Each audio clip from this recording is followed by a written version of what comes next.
17 avril 2026, réévaluer nos choix. Choisissez aujourd'hui qui vous voulez servir.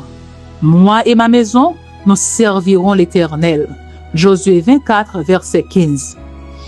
Le peuple d'Israël a terminé ses guerres de conquête.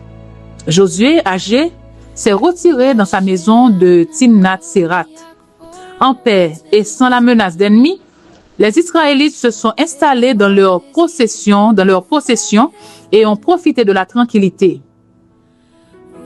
Cependant, l'histoire malheureuse de la rébellion et de l'éloignement de Dieu a continué à se répéter.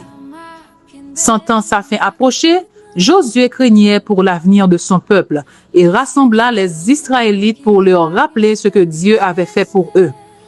Le vieux chef les exhorta à ne pas se reposer sur leur laurier. Ils devaient déposséder complètement les nations idolâtres. Le peuple s'était laissé aller à l'indolence, chaque tribu regagnant ses propres possessions. L'armée s'était retirée et la reprise de la guerre ne semblait pas nécessaire. Peu après, Josué les réunit à nouveau. L'arche, symbole de la présence de Dieu, fut apportée de Silo, car il s'agissait d'un véritable. Peu après, Josué les réunit à nouveau. L'arche, symbole de la présence de Dieu, fut apportée de Silo, car il s'agissait d'un événement solennel.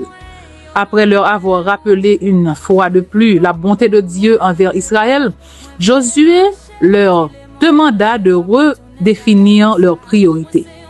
Qui servirait-il? Secrètement, certains pratiquaient encore l'idolâtrie. Josué les exhorta à prendre une décision radicale.